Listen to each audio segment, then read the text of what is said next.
ఆది పరాశక్తి సర్వశక్తివంతురాలైన దేవత. ఆది పరాశక్తి పరబ్రహ్మ స్వరూపిణి.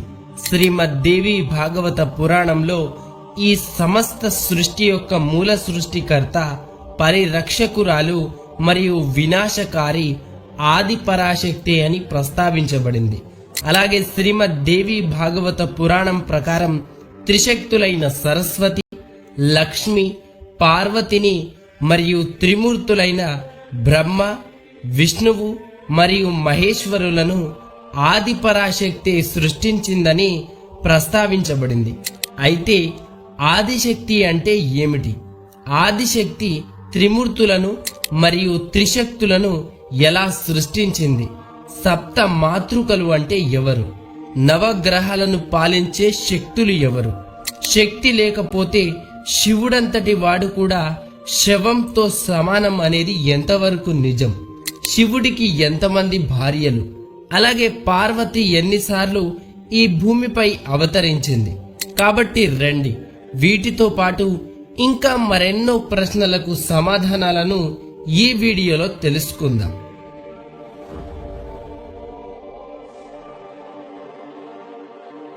ఆదిశక్తి అంటే మొదటి శక్తి అని అర్థం. ఇది ప్రతి మనిషిలో అంతర్గతంగా ఉండే ఆదిమ శక్తి. అంతేకాకుండా యావత్ సృష్టి యొక్క పుట్టుకకి మరియు వినాశనానికి కారణమైన క్రియాత్మక అదృశ్య శక్తి. ఈ శక్తిని 3 రకాలుగా విభజించారు: ఇచ్ఛాశక్తి, జ్ఞానశక్తి, క్రియాశక్తి. ఏ పని చేయాలన్నా ఆ పని చేయాలనే ఇచ్ఛ అంటే కోరిక కలగాలి, అదే ఇచ్ఛాశక్తి. తర్వాత ఆ పని ఎట్లా చేయాలని ఆలోచన చెయ్యడమే జ్ఞానశక్తి. ఇచ్ఛ, ఆలోచన, జ్ఞానం రెండు కలిగిన తర్వాత కార్యాచరణ జరుపటమే క్రియాశక్తి. ఆదిశక్తి దేనిని సృష్టించాలన్నా ఈ 3 శక్తుల కలయిక తప్పదు. ఈ చరాచర సృష్టి మొత్తం ఈ 3 శక్తుల కలయిక నుండే ఉద్భవించింది. ఒకానొక సమయంలో ఈ విశ్వంలో ఆదిశక్తి తప్ప మరెవ్వరూ లేరు. ఆమె శక్తి స్వరూపిణి, స్వయం స్వతంత్రురాలు. ఈ విశ్వంలో ఒంటరిగా ఉన్న ఆది పరాశక్తికి మరో శక్తిని సృష్టించాలనే ఇచ్ఛ అంటే కోరిక కలిగింది. కోరిక అభివృద్ధి చెంది కోరిక నుండి జ్ఞానం, జ్ఞానం నుండి చర్య పుట్టింది. ఈ త్రిశక్తులే త్రిమూర్తులుగా, అంటే పాశుపతి ఇచ్ఛాశక్తికి, హరి జ్ఞానశక్తికి మరియు బ్రహ్మ క్రియాశక్తికి ప్రతిరూపం. ఈ విధంగా ఆమె త్రిమూర్తులను సృష్టించి విశ్వ సృష్టిని ప్రారంభించింది. అయితే కాళికా పురాణం, లలితా సహస్రనామం, దేవి భాగవత పురాణాలలో ఆది పరాశక్తి గురించి ఈ విధంగా ప్రస్తావించబడింది. దేవి భాగవత పురాణం ప్రకారం ఆది పరాశక్తి త్రిమూర్తులను ఆమె దివ్య నివాసమైన మణిద్వీపానికి ఆహ్వానించినప్పుడు త్రిమూర్తులు ఆమెను 7 సింహాలతో కూడిన రత్నాల సింహాసనం కలిగిన రథంపై కూర్చోవడాన్ని చూశారు. ఆమె ముఖం కొన్ని కోట్ల నక్షత్రాల యొక్క కాంతితో ప్రకాశిస్తుంది. ఆమె దివ్య స్వరూపాన్ని త్రిమూర్తులు తమ నేత్రాలతో చూడలేకపోయారు. అప్పుడు ఈ విశ్వంలో ఆమె సృష్టి, స్థితి, లయ కారకురాలని త్రిమూర్తులు గ్రహించారు. అప్పుడు ఆది పరాశక్తి తన గురించి ఇలా వివరిస్తుంది: నేను ఆది పరాశక్తిని, భువనేశ్వరిని. సకల చరాచర సృష్టి నా సొంతం. నేను అఖండ సత్యాన్ని. స్త్రీ రూపంలో నేను చలనశీల శక్తిని, పురుష రూపంలో అచలన శక్తిని. నా యొక్క శక్తితో ఈ సృష్టిని మీ ముగ్గురు పాలిస్తారు. అఖండ సత్యం యొక్క పురుష రూపాలు మీరు ముగ్గురైతే దానికి స్త్రీ రూపాన్ని నేనే. నేను రూపరహితము, సర్వానికి అతీతం. అన్ని దైవశక్తులు నాలోనే ఇమిడి ఉన్నాయి. నేను శాశ్వతమైన అపరిమిత శక్తిని అని చెబుతూ బ్రహ్మదేవుడితో, ఓ బ్రహ్మ, ఈ విశ్వానికి సృష్టికర్త నీవే. జ్ఞానానికి, సంగీతానికి గుర్తింపబడే నా రూపాంతరము శారదాదేవి నీ భార్య. నీ భార్యతో కలిసి ఈ విశ్వాన్ని సృష్టించు అని చెబుతూ శ్రీ మహావిష్ణువుతో, ఓ నారాయణ, నీవు ఎదురులేని మరణం లేని ఆత్మవి. నీకు రూపం లేకపోయినా రూపాన్ని పొందుతావు. భౌతిక రూపాన్ని పొందే దేవతలందరికీ నీవే అధిపతివి. ఈ విశ్వాన్ని సంరక్షించే బాధ్యత నీదే. ఈ సృష్టిలో జీవాలని రక్షించటానికి నీవు వివిధ రూపాంతరాలని చెందుతావు. నీవు ఏ విధంగా అయితే బ్రహ్మని సృష్టించావో అదే విధంగా బ్రహ్మ ఇతర దేవతలని సృష్టిస్తాడు. నీవే పరమాత్మవి. వెలుగుకి ప్రతిరూపమైన నా మరొక రూపాంతరము లక్ష్మీదేవి నీ భార్య. జీవం ఉద్భవించే సమయానికి ఈ విశ్వాన్ని పరిశీలించి పరిరక్షించే ఈ బాధ్యతలని నిర్వర్తించే విష్ణువు యొక్క రూపాన్ని నీవు పొందుతావు అని చెబుతూ ఆ మహాదేవునితో, ఓ రుద్ర, మూర్తిభవించిన నీ రూపం కాలగతికి చిహ్నం. నీవు రూపంలో లేనప్పుడు కాలం స్తంభిస్తుంది. నా యొక్క శక్తితో నీలో చలనము కలుగుతుంది.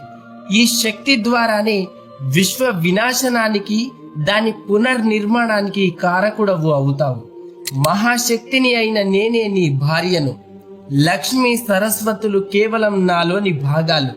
నా రూపాంతరాలు అన్నీ కలిస్తేనే నా యొక్క పరిపూర్ణ రూపం ఆది పరాశక్తి అవుతుంది.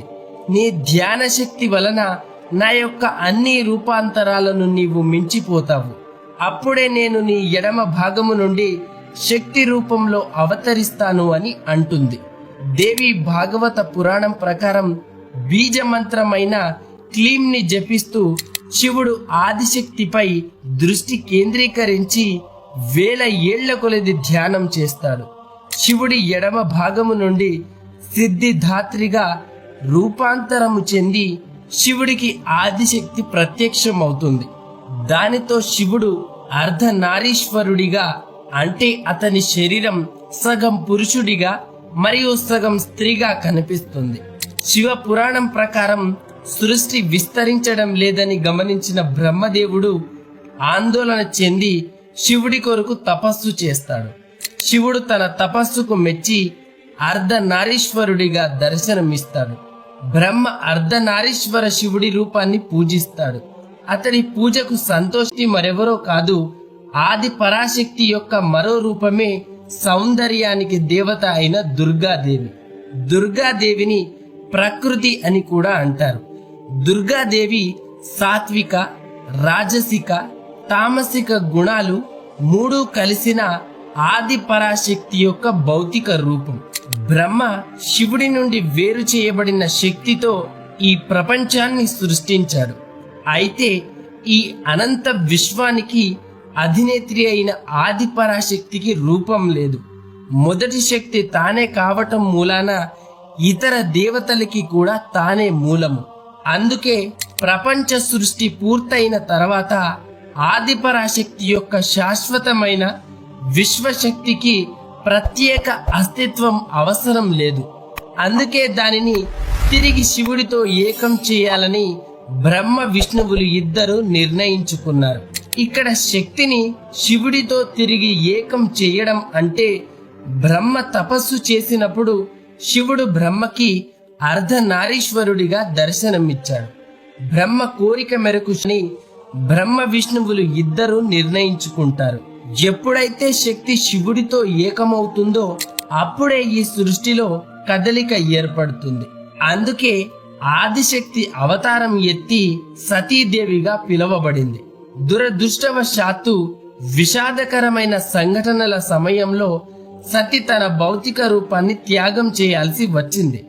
దానితో శివుడు సతిని కోల్పోయిన బాధతో ఈ భూలోకాన్ని వదిలి లోతైన ధ్యానంలోకి వెళ్ళిపోయాడు. అయితే ఆదిశక్తిని శివుడితో తిరిగి ఏకం చేయాలనే ప్రక్రియ ఆగిపోయింది. అందుకే ఈ భూమిపై శివుడిని రప్పించడానికి మరియు శక్తిని శివుడితో ఏకం చేయడానికి ఆది పరాశక్తి పార్వతీదేవిగా అవతరించే ముందు ఆది పరాశక్తి హిమాలయతరమని, విష్ణువు తన అస్పష్టమైన రూపాంతరమని, శివుడు తన అతిశయ రూపాంతరమని, ఎవరు కని విని ఎరుగని విధంగా తన రూపాన్ని హిమాలయ పర్వత మహారాజుకి చూపించి సత్యలోకాన్ని తన నుదుటన, విశ్వాన్ని తన కురులలో, సూర్య చంద్రులను తన కళ్ళుగా, 4 దిక్కులను తన కర్ణాలుగా, వేదాలనే తన మాటలుగా, మృత్యువు, అనురాగం, భావోద్వేగాలను తన దంతాలుగా, మాయను తన చిరునవ్వుగా చూపించి సృష్టి రహస్యాన్ని వివరించి హిమాలయ పర్వత రాజుకి కూతురిగా జన్మిస్తుంది. ఆ తర్వాత హిమాలయ పర్వత రాజు ఆది పరాశక్తికి పార్వతీదేవి అని నామకరణం చేస్తాడు. ఆ తర్వాత పార్వతీదేవి శివుడిని వివాహం చేసుకుంటుంది. దానితో శక్తిని శివుడితో తిరిగి ఏకం చేసే ప్రక్రియ పూర్తవడంతో సగభాగము శివుడు, సగభాగం పార్వతి కలిసి తిరిగి అర్ధనారీశ్వరుడుగా రూపుదిద్దుకుంటాడు ఆ మహాదేవుడు. అందుకే శివుడిని అర్ధనారీశ్వరుడని అంటారు. అయితే ఇక్కడ మీకు ఒక సందేహం రావచ్చు, అసలు శివుడికి ఎంతమంది భార్యలు మరియు ఆదిపరాశక్తి పార్వతిగా ఎన్నిసార్లు పిలువబడిందని. అయితే శివుడికి కేవలం 2 భార్యలు, సతి మరియు పార్వతి. కానీ మన హిందూ పురాణాల ప్రకారం పార్వతీదేవి శివుడిని వివాహం చేసుకోక ముందు ఈ భూలోకంలో 108 సార్లు జన్మించినట్లు ప్రస్తావించబడింది.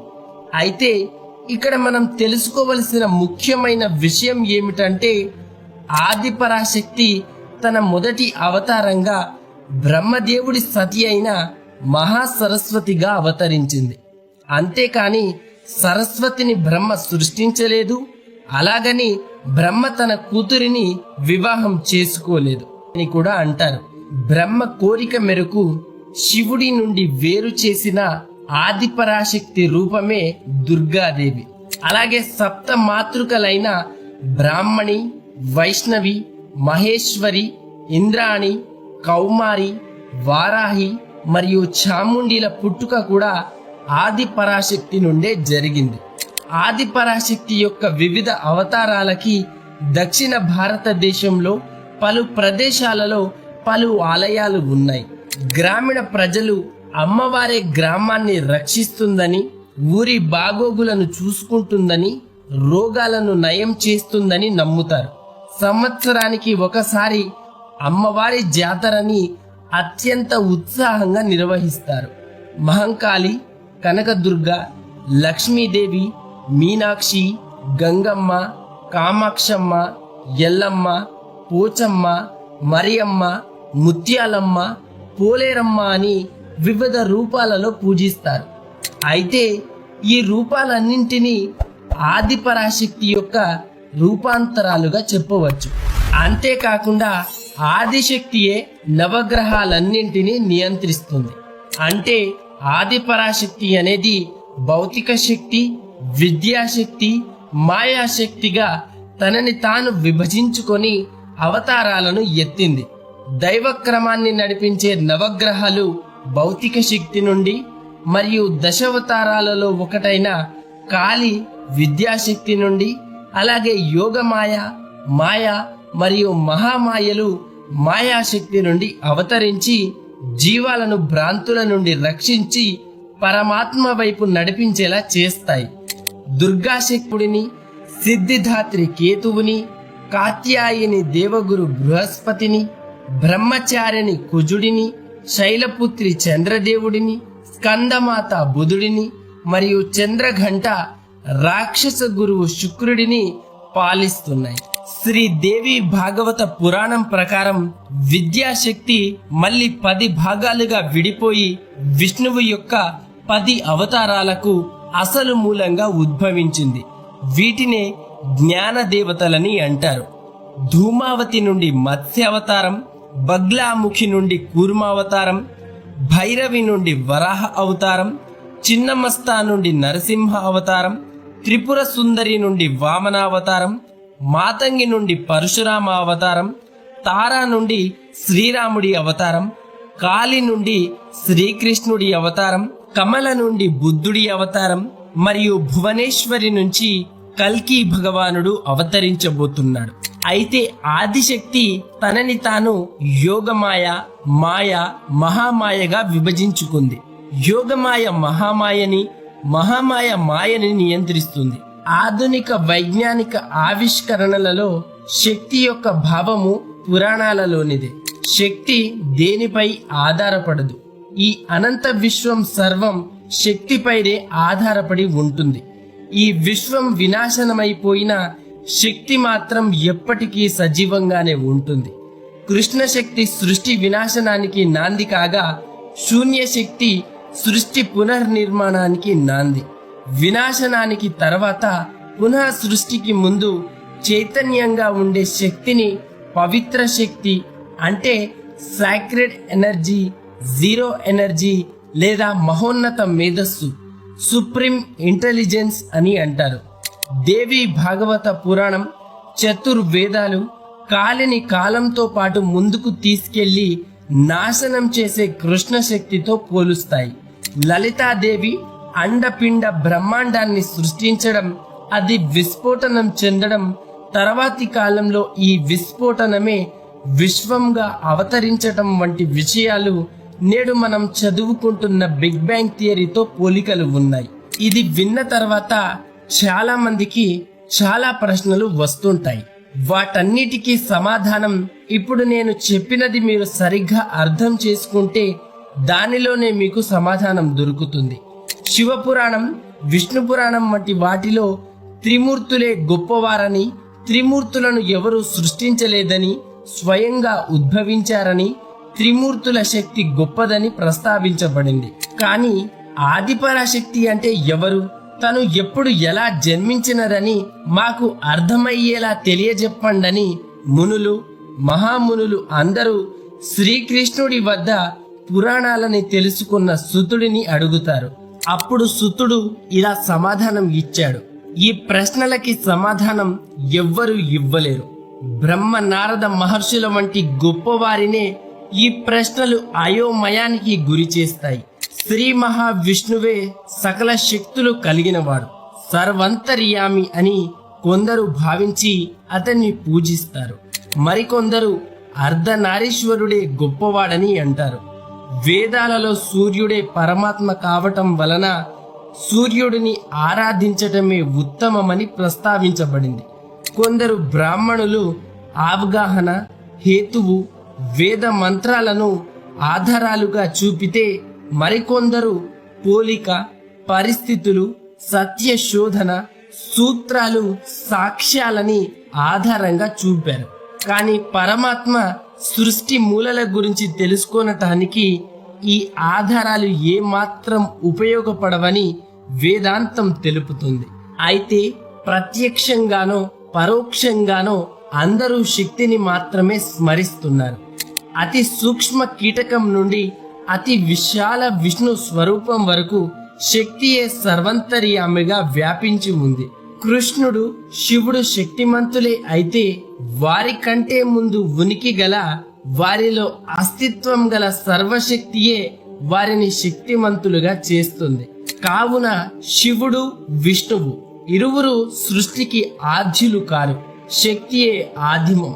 మనం చేసే ఆరాధన, మన నిత్య కృత్యాలన్నీ శక్తితోనే సాధ్యం. కాబట్టి శక్తి లేనిదే సృష్టి సంరక్షణ, వినాశనాలు లేవు. ఆత్మని శరీరంలోనికి ప్రవేశపెట్టాలన్నా, ఆత్మ శరీరాన్ని విడిచిపోవాలన్నా శక్తే అవసరం. శరీరంలోని కుండలిని శక్తిని వేరు చేసినచో శివుడంతటి వాడు కూడా శవంతోనే సమానమని బదులిస్తాడు. సో ఫ్రెండ్స్, ఇది ఇవాల్టి వీడియో. ఈ వీడియో మీకు ఎలా అనిపించింది? వీడియో నచ్చితే తప్పకుండా లైక్ చేసి మీ ఫ్రెండ్స్కి షేర్ చేయండి. ఇటువంటి మరిన్ని వీడియోస్ కోసం మన ఛానల్ని సబ్స్క్రైబ్ చేసుకొని పక్కనే ఉన్న బెల్ ఐకాన్ని యాక్టివేట్ చేసుకోండి. మరో వీడియోలో మళ్ళీ కలుద్దాం. అప్పటి వరకు మన వీడియోస్ని చూస్తూ ఉండండి. Thank you for watching.